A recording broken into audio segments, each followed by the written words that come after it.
Aviation accidents are rarely caused by a single mistake, but accidents happen due to a series of errors which, when joined together, create a chain called an error chain.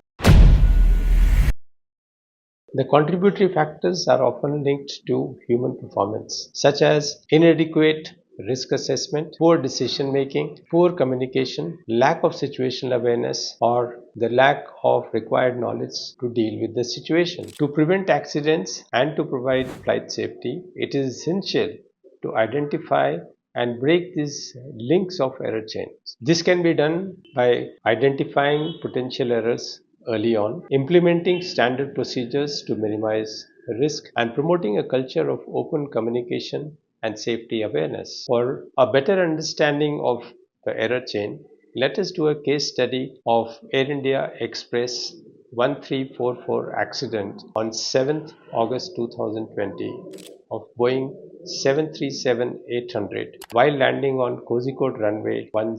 The flight departed from Dubai for Kozhikode at 15:30 IST with 184 passengers and 6 crew members. At Kozhikode, runway 28 was in use with wind of 27014 knots and visibility of 2000 meters in light rain. The pilot in command, that is the captain, decided to land on runway 28 with 30 degrees of flap and auto brake medium in the present weather conditions. The captain was a highly experienced pilot with more than 10,000 hours of total flying and was a line training captain in the company. For the approach on runway 28, the captain did not calculate or brief the pilot monitoring on the actual landing distance required. In the last 1 year, the captain had flown 36 flights in and out of Kozhikode, but most of the landings were done in headwind conditions, wherein stopping the aircraft was easily achieved. This experience probably resulted in complacency and overconfidence that affected his decision making and crew resource management. On the first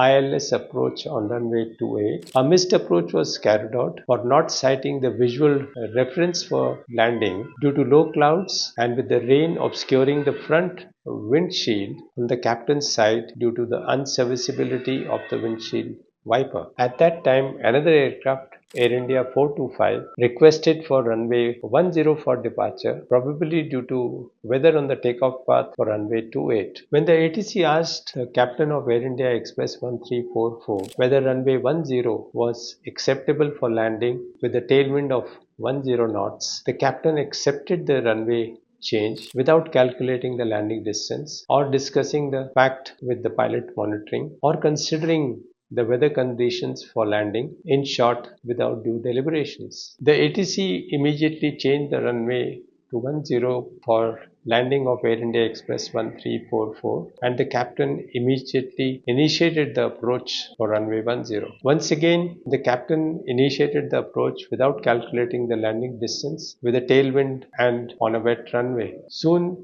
Air India Express 1344 was established on ILS for runway 10 with autopilot on and auto throttle engaged until touchdown. The reported visibility was 2000 meters in light rain and a tailwind of 16 knots as per the DFTR. At about 800 feet approximately and 4.63 kilometers from touchdown, the captain disengaged the autopilot and flew the aircraft manually thereafter. As soon as the autopilot was disengaged, the aircraft went well below the glide path, probably due to the fact that the captain was looking outside for the visual reference for the runway 10 and was not following the FT bars. However, with the visibility of 2000 meters in rain, there was no possibility of establishing contact with the runway at 4.63 kilometers. At that moment, the pilot monitoring and the ground proximity warning system made a call of glide slope, indicating that the aircraft was well below the glide path. The captain acknowledged the call but continued with the landing instead of initiating a missed approach as per the SOP.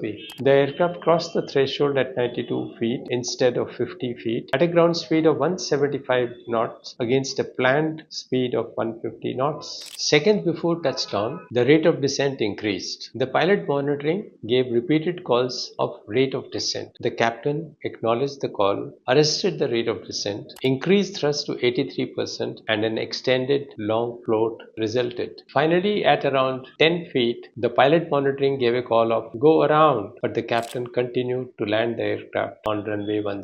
The aircraft touched down at 1940 IST, middle of the runway with a length of 8,858 feet in light rain with a tailwind of 15 knots at a ground speed of 165 knots. On touchdown, the captain resorted to manual braking, overriding the auto braking and selected reverse thrust. Before the reversers could take effect, he stored the reversers and reduced the pressures on brakes. The action clearly suggests indecision, confused state of mind between stopping the aircraft or executing a go-round. The aircraft overran runway 10 and the runway end safety area at a ground speed of 84 knots, broke the ILS antennae and the fence and fell 110 feet down from a tabletop runway at a ground speed of 41 knots. Both pilots and 19 passengers were fatally injured. Several passengers and cabin crew suffered between serious to minor injuries in the accident. So what really were the links of the error chain that led to the accident? These links are normally identifiable by 11 clues. Breaking any one link in the chain would break the error chain and prevent the accident. Now let us look at the error chain links of this accident against the recognized accident error links. Number 1. Violating limitations or minimum operating standards. The captain chose to land on a wet runway with a tailwind of 16 knots without calculating the actual landing distance required. The actual landing distance with flaps 30, auto brake 3, landing on a wet runway with a tailwind of 16 knots was 10,730 feet against a landing distance of 8,858 feet. Had the crew calculated the actual landing distance, they would have broken the chain by not accepting runway 10. Number 2. Incomplete communication. The captain neither calculated the actual landing distance for runway 10 with a tailwind of 15 knots, nor did he discuss with the pilot monitoring before accepting the runway change. A steep authority gradient in the company and in the cockpit resulted in breakdown in the communication and teamwork in the cockpit and degraded the pilot monitoring's action. Number 3. Gatomitis. The focus of attention on completing the landing regardless of the weather conditions or other circumstances. The captain chose to continue for landing under unstable conditions because a go-round on the second approach would have warranted a diversion. Since the captain was scheduled for a flight the next day from Kozhikode, he was aware that other than him, there was no other captain to operate the scheduled flight. With any diversion, the captain would have exceeded the flight duty time limits and he would not have been legal to operate the flight next day. For the similar reason, the captain chose not to go around in spite of a firm call by the pilot monitoring just before touchdown. Serviceability of the windshield wipers was essential while landing in rain to remove the accumulation of water on the windscreen which otherwise obscures the visibility to land safely. Had the captain diverted to an airfield with clear weather due to unserviceable wiper, he would have broken the error chain and averted the accident. Number 4. Fixation. During the extended fare, in spite of a call of go round, the captain was more fixated on stabilizing the approach and was totally unmindful of touching down past the middle of the runway. Had he gone round on this call, he would have broken the error chain link and averted the accident, violating the standard operating procedures. The captain chose to land with flaps 30 against the company SOP of flaps 40, which resulted in increased landing distance. The captain chose to land with auto brake 3 against the company SOP of auto brake max, which increased the landing distance. The captain continued to land with the unserviceable windshield wiper on his side against the company SOP of diversion to an airfield with clear weather under the prevailing weather conditions. The pilot monitoring failed to take over controls to go around when the captain did not act on his call as per the company rules. Had the cockpit crew strictly adhered to the laid down standard operating procedure, they would have broken the links of the error chain and avoided the accident. Number 5. Ambiguity. When two or more independent sources do not agree. Due to the unstable nature of the approach, it's quite evident that the captain wanted to continue with the approach in spite of two calls of go round, whereas the pilot monitoring was more inclined to perform a missed approach. This ambiguity and unresolved discrepancy was a direct contributing factor to the accident. Had the captain responded to the call of the pilot monitoring, or had the pilot monitoring take over controls as per the SOP, the accident would have been averted. During the extended flare and landing, the captain's actions of opening throttle, stowing the reverses, releasing brakes is directly indicated of confusion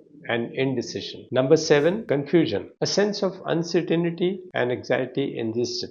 This is indicated because the captain vacillated between stopping the aircraft and executing a go-round, as indicated by him opening throttle just before touchdown, causing an extended layer. Also, selecting and stowing the reverser, releasing auto brake on the landing run, etc. is certainly indicative of confusion and indecision. Apart from the above clues of the Kozhikode accident that form the link, there are some other clues that form links to the error chain. They are no one flying the aircraft, no one looking out of the window, clues of an undocumented procedure. Presence of one or more of the 11 clues identified above is an indication that an error chain may be developing. Early recognition and elimination of the error chain links helps the crew to manage and better reduce the corresponding risk of an accident and ensure flight safety.